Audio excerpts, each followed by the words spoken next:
What? Did you do you know that? what? Maybe I'm doing that wrong. Did you do that? No, that Looks like something you would do. No. See, it's got rust on it. No. All right, so today we're going to be doing the... Welcome to Sam's Garage, presented by NH Oil Undercoating.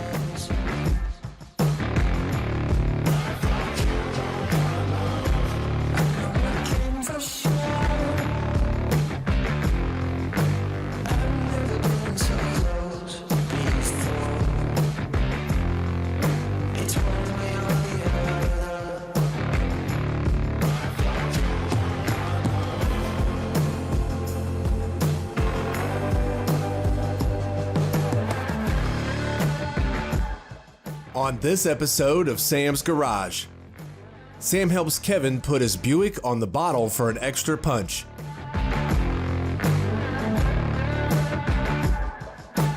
Sam and Doug take a trip down memory lane with the '57 Thunderbird.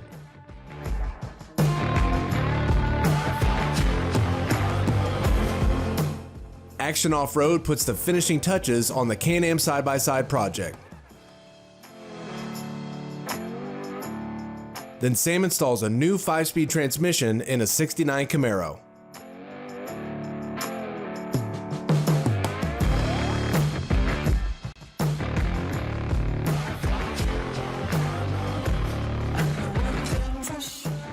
Kevin hooks up his Buick with a nitrous kit that he had laying around the shop for years.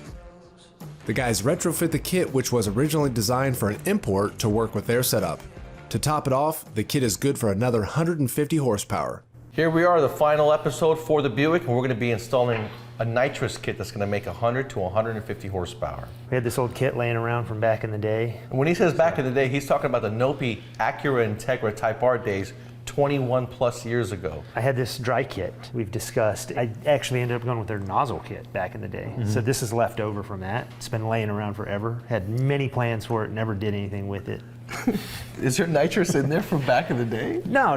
This is a new nitrous bottle from the race team. I see you got the high flow valve in there with the Dash 6. We're going to downsize that to the Dash 4. We're basically just repurposing the solenoids out of this kit. We've got all the modern stuff that goes with the Holley EFI kit. It can modulate, turn it into essentially a wet kit. I know you don't agree with that 100%, but we are going to add fuel, not just nitrous. It's a progressively ramped kit because you're controlling it through the Holley. But a wet kit introduces fuel at the nozzle. This is true. So this is a dry kit, and the wetness is going to come from the added fuel injectors, the bigger fuel injectors you guys installed for this purpose. Yeah, and by the time they get to the cylinders, it'll already be mixed because we're going to come in through the throttle body with the nitrous, and our fuel injectors obviously are going to put it down in the runners. I want to put it in this general area.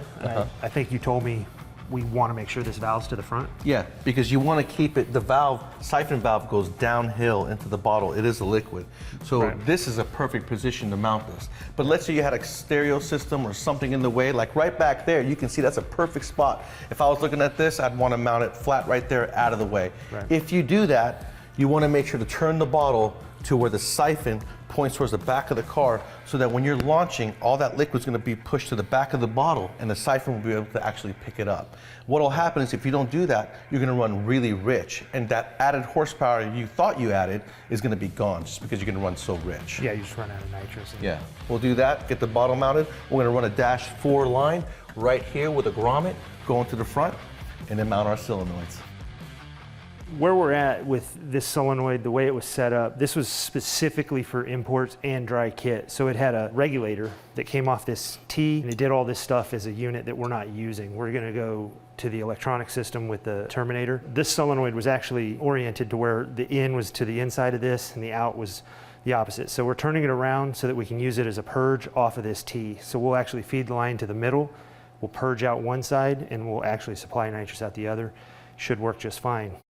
The reason why bottles blow up in backs of trunks and destroy garages is because of a relief valve. You have to have, especially in NHRA, this is part of the rules, you have to have a fitting like this that replaces the relief valve that's on the bottle that gives you a Dash 8 line so that you can put an outside line on it, and that way when the bottle does blow, it'll blow the relief valve, little pressure valve inside there, and the nitrous will escape from the car instead of the bottle itself blowing up. Well, and like we talked about, the movies have glorified nitrous. Yeah. It's not flammable, but it is explosive under pressure, so you can blow the side of your car out, the trunk, the garage, everything in between. That is correct. This is a very important thing to have.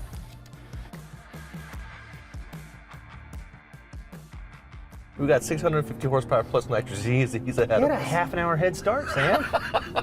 Beat Travis every single time because he's got a Coyote motor, not Thunderbird. Got an LS with 650 horsepower, 454 cubic inches. I don't even know if he knows how to handle that kind I of don't power. think so. From the looks of it, I don't think he can. Well, here he comes. Let's go ahead and get him.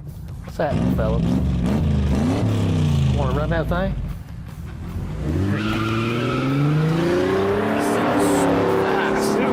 Crazy, man. I'll let out. Almost couldn't let out of it. No kidding, man. That was fast. Look how far behind he is.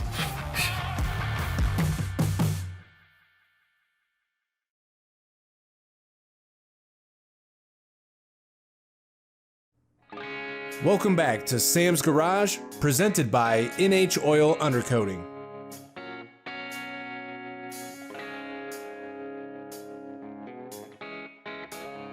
Jim from On-Site Shine is back at Sam's Garage to help complete the paint restoration on the 57 Thunderbird.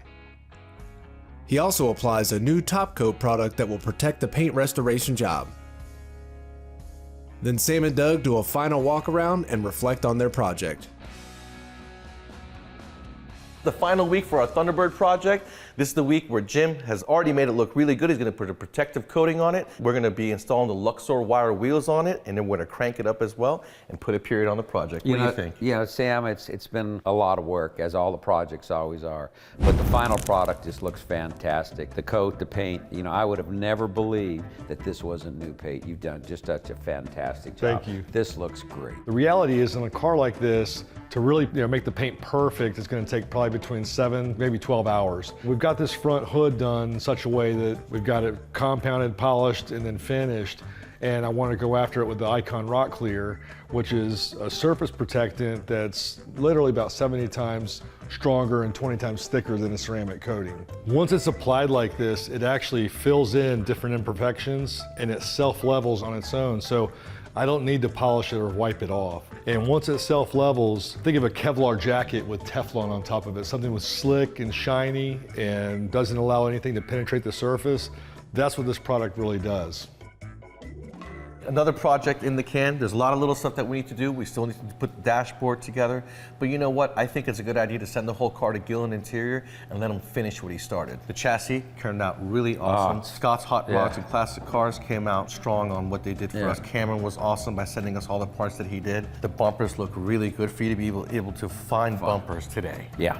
When I take a look at the overall lines of this car and everything from the wheels, the way the interior was, the motor, I mean, this is an absolute classic, and to see one done with this type of style and then with the chrome, I'm an old guy, I love chrome, the bling, it's just beautiful. And then now the way the paint looks, I'm really, really impressed. And the wheels do look good. Wire wheels, period correct, nicely sized. You did a good job on that Yeah, one. I'm old, I love wires, I love chrome. Stick shift for the TKO transmission being in the same spot as the T5 was incredible. Yeah, who would have ever... We got to put a Coyote motor in it. Yeah, Who would have thought? Who would have guessed when we put everything together that everything from the transmission on the back, everything lined up. You look at the drive shaft, the way it lined, everything came together. I mean, it was a lot of work, as we always talk about, a lot of measure it a couple of times, make sure everything's right. It really came together. There's nothing a saw can't fix and a welder can't stick back together. You just cut 3 or 4 inches off here and there, we'll be good to go. But always remember, measure twice, cut once. The steering column from Summit Racing, awesome. LaCar steering wheel from Kevin at LaCar Performance. They did a great job there. It looks beautiful in the car. One of the other really trick things that we wound up doing was going with the electric pump for the steering. Yeah. That was a slick deal. And it's a Ford part from a Volvo 10 years ago. Yeah. That's pretty cool. The Coyote motor looks really good. The Holley EFI knocked it out the park. It cranks right up. The radiator from Summit, Cold Case did an awesome job by sending us radiator, but the rack and pinion lives in the same spot. But we did use their fan and the Scott AC now. You didn't have have AC before. No, didn't have AC before. And then think about this, guys. The car weighs 3,100 pounds. It's going to have over 500, about 520, 540 horsepower in it. 5-speed transmission. This thing is going to really get down the road with that new chassis, brakes, everything that's on it. It's going to handle well. It's going to be a lot of fun to drive. And you know what? The best part? When you go down the road, you're going to just look cool. I think the guys at Hempsaw, when you go back to Oklahoma, are going to really appreciate the final product when they see all their work come to an end and see what they built. Yeah, no, I'm very impressed. It was a lot of work, as always, Sam. It was a lot of fun. I'm looking forward to our build next year.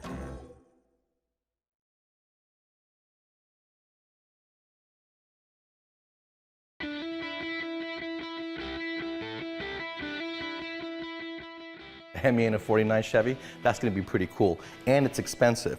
Along with our daily drivers today, cars are getting more expensive every day. That's why it's very important that you guys warm up your cars and protect your investment. The O2 sensor is what trims the fuel in the exhaust system. These don't work until they're at 600 degrees. That's why they added a heater circuit to it about 30 years ago. And 600 degrees is when the engine temperature needs to be for the exhaust so that this can work properly. The reason why this is important is because when you're cold, you're full enrichment, you're dumping fuel, you're running rich. And the piston's not expanded, the rings aren't expanded, and this thing's going to be rattling in the hole up and down called piston slap. It creates both scratches on the piston and on the walls of the cylinder. That's going to shorten the life of the engine. So by warming up your engine, you're going to have less blow-by, you're going to get better fuel economy, and it's going to be cleaner on the environment, and you're going to save your catalytic converters. 2 minutes in the summertime, up to 4 or 5 minutes in the wintertime. Welcome back to more Sam's Garage, presented by NHOU. The Action Off-Road team wraps up the Can-Am side-by-side project with a set of 32-inch mud tires.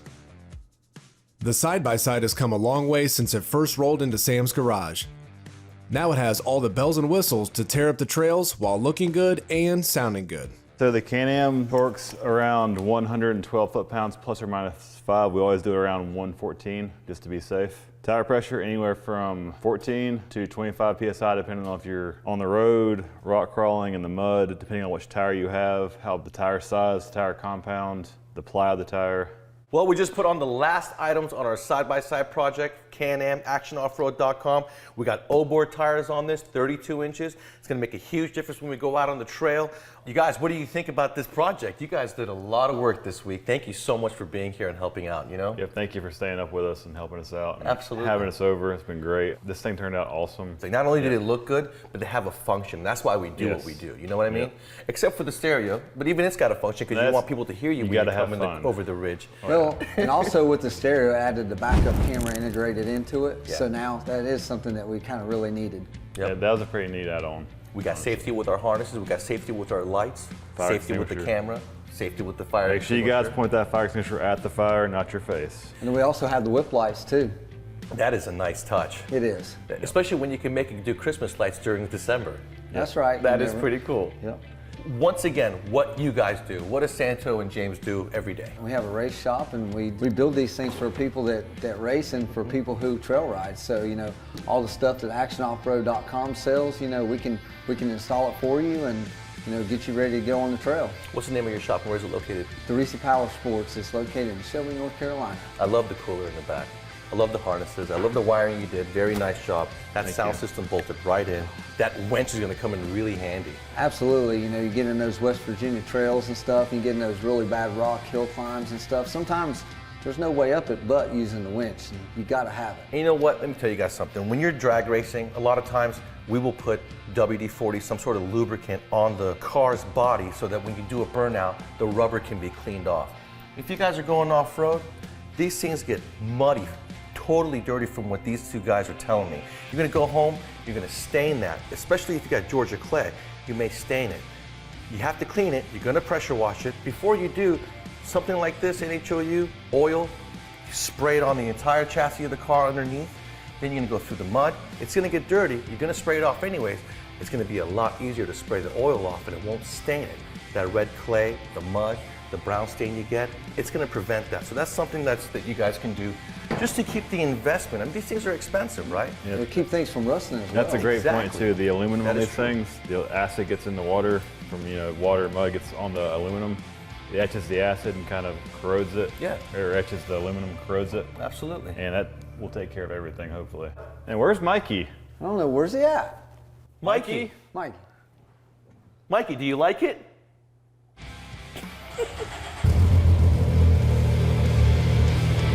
You like it?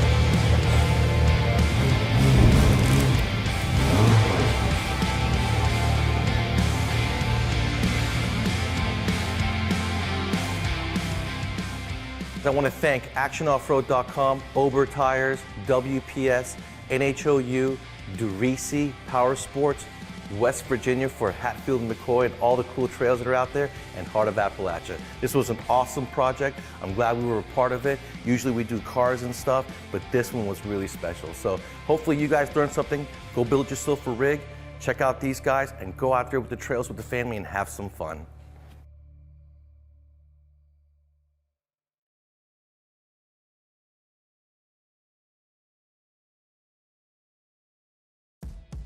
Welcome back to Sam's Garage, presented by NHOU.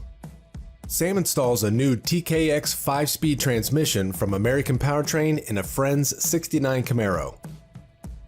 Currently, the car has a 6-speed transmission which required some customization to fit in the car. The new transmission will make sure the powertrain is in perfect alignment with the chassis.